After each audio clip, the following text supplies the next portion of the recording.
आप सभी शिक्षक साथियों का स्वागत है आपके अपने YouTube चैनल बेसिक की पाठशाला विद मनीष में। साथियों, आज के इस वीडियो में हम बात करने वाले हैं कि प्रेरणा पोर्टल पर किसी बच्चे को हम वेरीफाई कैसे करेंगे, डिलीट कैसे करेंगे। और इस वीडियो में हम यह भी जानेंगे कि अगर किसी बच्चे के नामांकन संबंधी कोई संशोधन करना है तो उस संशोधन को भी हम कैसे कर सकते हैं। आज के इस वीडियो में आप यह जानने वाले हैं। तो आप अपने मोबाइल फोन या लैपटॉप के क्रोम ब्राउजर में आ जाएंगे और यहाँ पर prerna.up.in लिख करके सर्च करेंगे। आपके सामने कुछ इस तरीके से mission Prerna department of basic education लिखा हुआ दिखेगा। आपको इस पर क्लिक कर देना है। जैसे ही आप इस पर क्लिक करेंगे तो आपके सामने इस तरीके से फैमिली आईडी, एक परिवार एक पहचान का एक पॉपअप बॉक्स खुलता है। आप यहाँ पर देखेंगे तो क्रॉस बना हुआ है। इस क्रॉस पर क्लिक कर देंगे तो यह पॉपअप बॉक्स हमारे सामने से हट जाएगा। इसके बाद अब आप देखेंगे तो आपके सामने प्रेरणा पोर्टल का होम पेज खुला हुआ है। यहाँ पर आप देखेंगे तो बैंक डाटा अपलोड लिखा हुआ दिखा है। इस पर आप क्लिक करेंगे। इसके बाद टीचर लॉगिन पे चले जाएंगे। इसके बाद आप लॉगिन फॉर न्यू रजिस्ट्रेशन 2024-25 पर क्लिक करेंगे। यहाँ पर अपना रजिस्टर्ड मोबाइल नंबर डालेंगे और रजिस्टर्ड मोबाइल नंबर डालने के बाद वेरीफाई करेंगे। इसके बाद आपके रजिस्टर्ड मोबाइल नंबर पर एक ओटीपी जाएगा। उस ओटीपी को आप यहाँ पर फिल कर देंगे। जैसे ही ओटीपी को आप यहाँ पर फिल करेंगे तो आप अपने प्रेरणा पोर्टल पर लॉगिन हो जाएंगे। तो आइए हम लॉगिन होकर के इस प्रक्रिया को आगे आपको बताते हैं कि कैसे किसी बच्चे को आपको वेरीफाई करना है। अब आपके सामने आपके विद्यालय का प्रेरणा पोर्टल का होम पेज ओपन होकर के आ गया है। साथियों, यहाँ पर आप देखेंगे तो सबसे पहले ऊपर रेड कलर में आपको कुछ सूचनाएं लिखी हुई हैं। इन सूचनाओं को आप यहाँ पर पढ़ लेंगे। सबसे पहले सूचना आपको यहाँ पर दी जा रही है, सत्र 2024-25 के छात्र छात्रा प्रमोट तथा पास आउट कर दिए गए हैं। दूसरा यहाँ पर लिखा हुआ है, यदि कोई छात्र छात्रा पिछले सत्र में पास आउट हो गया है तथा इस सत्र में किसी अन्य विद्यालय में पंजीकरण लेना चाहता है तो उन छात्र छात्रा का नवीन पंजीकरण नहीं करना है। उनको आपको वर्तमान विद्यालय में स्थानांतरण करना होगा, जिसके लिए स्टूडेंट ट्रांसफर पर क्लिक करना होगा।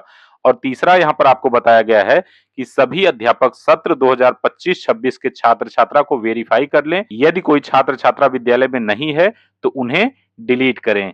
तो यह यहाँ पर 3 इंफॉर्मेशन हमें दी हुई है। तो यहाँ से हम पेज को थोड़ा सा नीचे स्क्रॉल करेंगे और नीचे स्क्रॉल करने के बाद हम देखेंगे तो यहाँ पर हमारे प्रेरणा पोर्टल पर जितने भी बच्चे हमारे विद्यालय में नामांकित हैं, उन सारे बच्चों का नाम यहाँ पर इस तरीके से दिखने लगेगा। सीरियल नंबर रहेगा, स्टूडेंट नेम रहेगा, जेंडर रहेगा, डीओबी रहेगी, स्टूडेंट का एडमिशन डेट रहेगा, क्लास रहेगा, किस क्लास का वो बच्चा है और उसका यूनिक नंबर रहेगा, फादर मदर का नेम रहेगा। जैसे इस पेज को हमने राइट हैंड साइड में स्क्रॉल किया तो हमारे सामने कुछ इस तरीके के 4 हाइलाइटेड ऑप्शन दिख रहे हैं। सबसे पहले है छात्र छात्रा को वेरीफाई करें। छात्र छात्रा को अगर हम यहाँ से सीधे वेरीफाई पर क्लिक कर देंगे तो हमारा यह बच्चा जो है वह हमारे विद्यालय के लिए वेरीफाई हो जाएगा। दूसरा है student TC generate oblique delete student. अगर कोई विद्यालय का हमारा ऐसा बच्चा है जो हमारे यहाँ से टीसी लेकर के पास आउट हो चुका है या फिर उस बच्चे को हमें डिलीट करना है, किसी कारणवश अब वह बच्चा हमारे विद्यालय में नहीं है, तो हम यहाँ से सेकंड ऑप्शन का उपयोग करेंगे। और तीसरा है अपडेट जनरल इंफॉर्मेशन। अगर उस बच्चे की किसी जनरल इंफॉर्मेशन को हमें अपडेट करना है तो हम यहाँ से थर्ड ऑप्शन का प्रयोग करेंगे। और मार्क एज CWSN, अगर वह बच्चा हमारा स्पेशल चाइल्ड है, किसी तरीके से उस बच्चे के अंदर दिव्यांगता है, तो हम यहाँ से CWSN के रूप में उसे मार्क कर देंगे समर्थ ऐप के लिए। तो यहाँ पर हम स्टेप बाय स्टेप डिटेल्ड एक एक पर बात करेंगे। सबसे पहले हम छात्र छात्रा वेरीफाई पर क्लिक करें।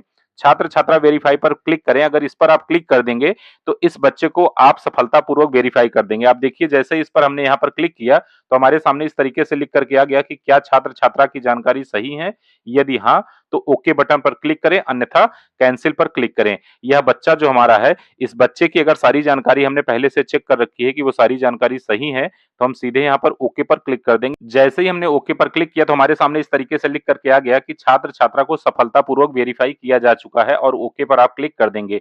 आप देख सकते हैं जैसे ही हमने ओके पर क्लिक किया तो हमारे सामने इस तरीके से यहाँ पर लिख करके आ गया, छात्र छात्रा को सफलतापूर्वक वेरीफाई किया जा चुका है। और साथ ही अगर आप यहाँ पर सबसे अंत में देखेंगे तो आपके सामने लिखा हुआ है आधार सफलतापूर्वक सत्यापित हो चुका है। यह ग्रीन कलर में आपको लिखा हुआ दिख रहा है। अगर आपके बच्चे के नामांकन से संबंधित किसी प्रकार के डाटा को आपको अपडेट नहीं करना है, उसके डाटा में किसी तरीके का कोई संशोधन नहीं है और वह बच्चा आपके विद्यालय में पढ़ रहा है, अभी अगली कक्षा में वह प्रमोट करना है, तो आप सीधे-सीधे उसे यहाँ से वेरीफाई कर देंगे। इस तरीके से आपके सामने लिखा हुआ दिख जाएगा, छात्र छात्रा को आपने सफलतापूर्वक वेरीफाई कर लिया है। और लास्ट में आप देखेंगे तो ग्रीन कलर में आपके सामने लिखा हुआ दिखेगा, आधार को सफलतापूर्वक सत्यापित किया जा चुका है।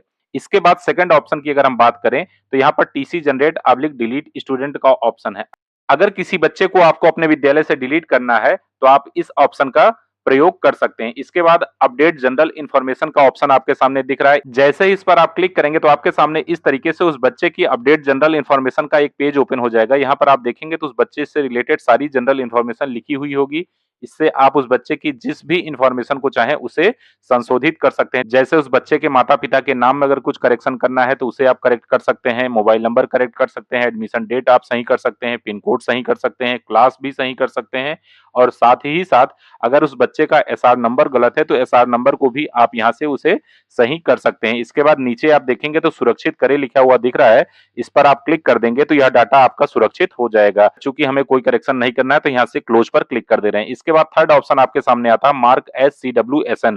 अगर वह बच्चा आपका किसी तरीके से स्पेशल चाइल्ड के ग्रुप में आ रहा है, अर्थात अगर वह बच्चा दिव्यांग है तो आप उसे समर्थ ऐप के लिए यहाँ से मार्क करेंगे और इस पर आप क्लिक कर देंगे। जैसे ही इस पर आप क्लिक करेंगे तो यह बच्चा आपका समर्थ ऐप के लिए CWSN में रजिस्टर्ड हो जाएगा, मार्क हो जाएगा। तो इस तरीके से हमने आज की इस वीडियो में सीखा कि किसी बच्चे को प्रेरणा पोर्टल से हमें कैसे वेरीफाई करना है और उसकी जनरल इन्फॉर्मेशन को कैसे अपडेट करना है। अगर उसके नामांकन संबंधी किसी जानकारी में कोई संशोधन करना है तो उसे हम कैसे अपडेट करेंगे। उम्मीद है वीडियो आपको इन्फॉर्मेटिव लगा होगा। चैनल पर पहली बार आए हैं तो चैनल को सब्सक्राइब करिएगा, वीडियो को लाइक करिएगा, ज्यादा से ज्यादा शेयर करने का प्रयास करिएगा ताकि ऐसे ही इन्फॉर्मेटिव वीडियो हम हमेशा आपके लिए लाते रहें।